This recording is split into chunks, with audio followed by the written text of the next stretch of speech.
সূরা calf. বিসমিল্লাহির রহমানির রহিম। রহমান রহিম আল্লাহ তাআলার নামে। মর্যাদা সম্পন্ন কোরআনের শপথ। অবশ্যই আমি তোমাকে রসূল করে পাঠিয়েছি। একথা অনুধাবন না করে বরং তারা বিস্ময় বোধ করে তাদের নিজেদের মাঝ থেকে কি করে একজন সতর্ককারী নবী তাদের কাছে এলো। অতঃপর অবিশ্বাসীরা এও বলে, এ তো আসলে একটা আশ্চর্যজনক ব্যাপার। এটা কি এমন যে আমরা যখন মরে যাব এবং আমরা যখন মাটি হয়ে যাব তখন পুনরায় আমাদের জীবন দান করা হবে? এ তো সত্যি এক সুদূর পরাহত ব্যাপার। আমি তো এও জানি মৃত্যুর পর তাদের দেহ থেকে কতটুকু অংশ জমিন বিনষ্ট করে, আর আমার কাছে একটি গ্রন্থ আছে যেখানে সব বিবরণ সংরক্ষিত রয়েছে। উপরন্তু এদের কাছে যখনই সত্য এসে হাজির হয়েছে তখনই তারা তা প্রত্যাখ্যান করেছে। অতঃপর তারা সংশয়ে দোদুল্যমান থাকে।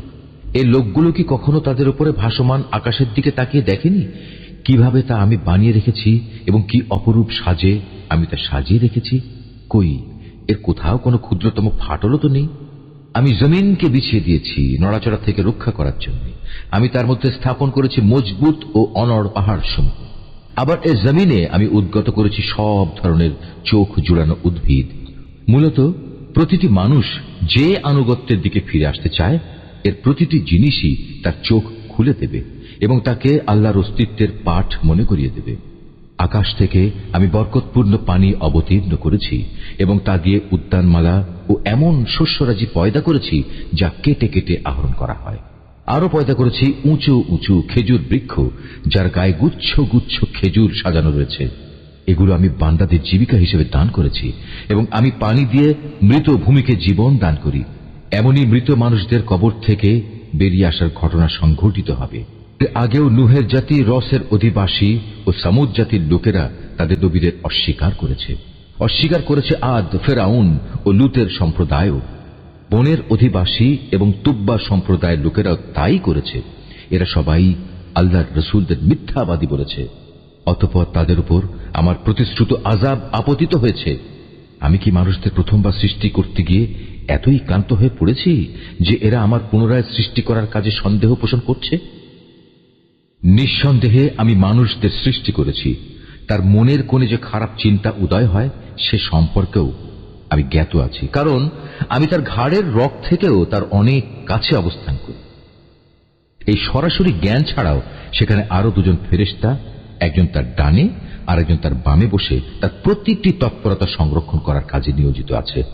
ক্ষুদ্র একটি শব্দও সে উচ্চারণ করে না, যা সংরক্ষণ করার জন্য একজন সদা সতর্ক প্রহরী তার পাশে নিয়োজিত থাকে না। মৃত্যু যন্ত্রণার মুহূর্তটি সত্যিই এসে হাজির হবে। তখন তাকে বলা হবে, ওহে নির্বোধ, এ হচ্ছে সে মুহূর্তটা যা থেকে তুমি পালিয়ে বেড়াতে। অতঃপর সবাইকে একত্রিত করার জন্য সিংহায় ফু দেয়া হবে। তখন তাদের বলা হবে, এ হচ্ছে সেই শাস্তির দিন যার কথা তোমাদের বলা হয়েছিল। সেদিন প্রতিটি মানুষ আল্লাহর আদালতে এমন ভাবে হাজির হবে যে তাকে হাঁকিয়ে নিয়ে যাবার জন্য সাথে একজন ফেরেশতা থাকবে।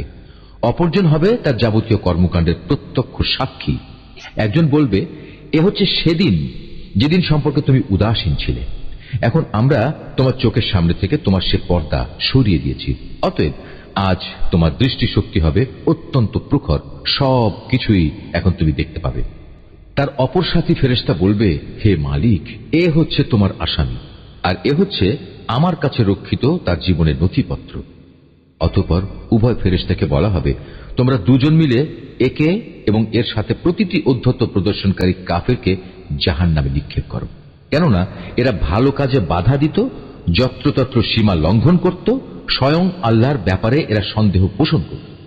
যে ব্যক্তি আল্লাহ তাআলার সাথে অন্য কিছুকে মাবুদ বানিয়ে নিত তাকেও আজ জাহান্নামের কঠিন আযাবে নিক্ষেপ করো। এ সময় তার সহচর শয়তান বলে উঠবে, হে আমাদের মালিক, আমি কিন্তু এই ব্যক্তিটিকে তোমার বিদ্রোহী বানাইনি। বস্তুত সে নিজেই ঘোর বিভ্রান্তিতে নিমজ্জিত ছিল। আল্লাহ তাআলা বলবেন, এখন তোমরা আমার সামনে বাক বিতনটা করো না। আমি তো আগেই তোমাদের অদ্যকার আযাব সম্পর্কে সতর্ক করে দিয়েছিলাম। আমার এখানে কোনো কথারই রদ বদল হয় না। আমি বান্দাদের ব্যাপারে অবিচারকও নই যে সতর্ক না করেই তাদের আযাব দেব। সেদিন আমি জাহান্নামকে লক্ষ্য করে বলবো, তুমি কি পূর্ণ হয়ে গেছো? জাহান্নাম বলবে, হে মালিক, এখানে আসার মতো আরো কেউ আছে কি? অপরদিকে জান্নাতকে পরহেজগার লোকদের কাছে নিয়ে আসা হবে। সেদিন তাদের জন্য তা মোটেই দূরের বস্তু হবে না। জান্নাতকে তাদের সামনে এনে বলা হবে, এ হচ্ছে সেই জায়গা যার প্রতিশ্রুতি তোমাদের দেয়া হয়েছিল। এই স্থান সে ধরনের প্রতিটি মানুষের জন্য নির্দিষ্ট যে আল্লাহর বিধানের দিকে ফিরে আসে এবং তা হেফাজত করে। এ ব্যবস্থা তার জন্য যে না দেখে পরম দয়ালু আল্লাহ তাআলাকে ভয় করেছে এবং বিনয় চিত্তে আল্লাহ তাআলার কাছে হাজির হয়েছে। সেদিন তাদের বলা হবে, হ্যাঁ, আজ তোমরা একান্ত প্রশান্তির সাথে এতে দাখিল হয়ে যাও। এ হচ্ছে তোমাদের অনন্ত যাত্রার প্রথম দিন। সেখানে তারা যা যা পেতে চাইবে তার সব তো পাবেই। এর সাথে আমার কাছে তাদের জন্য আরো থাকবে অপ্রত্যাশিত পুরস্কার। আমি তাদের আগেও অনেক মানব গোষ্ঠীকে ধ্বংস করে দিয়েছি যারা ছিল শক্তি সামর্থ্যে এদের চাইতে অনেক বেশি বড়। দুনিয়ার শহর বন্দরগুলো তারা চষে বেরিয়েছে, কিন্তু আল্লাহর আযাব থেকে তাদের কোনো পলায়নের জায়গা কি ছিল?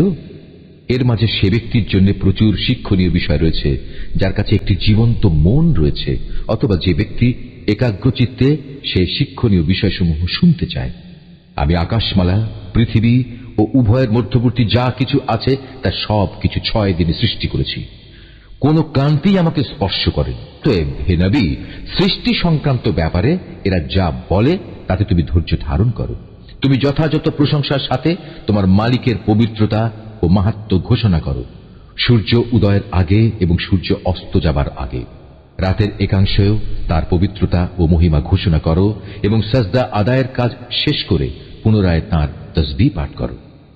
সেদিন দূরে নয় যেদিন একজন আহ্বানকারী একান্ত কাছ থেকে সবাইকে ডাকতে থাকবে। সেদিন তারা কিয়ামতের মহাগর্জন ঠিক মতোই শুনতে পাবে। সেদিনটি হবে কবর থেকে উত্থিত হবার দিন। সত্য কথা হচ্ছে, আমি জীবন দান করি, আমি মৃত্যু ঘটাই এবং সবাইকে আবার আমার কাছেই ফিরে আসতে হবে।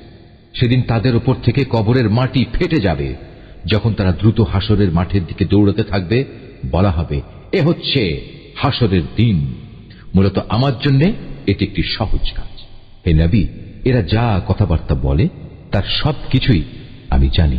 তুমি তো তাদের উপর জোর জবরদস্তি করার কেউ নও। অতঃপর এ কোরআন দিয়ে তুমি সে ব্যক্তিকে সদুপদেশ দাও যে আমার শাস্তিকে ভয় করে।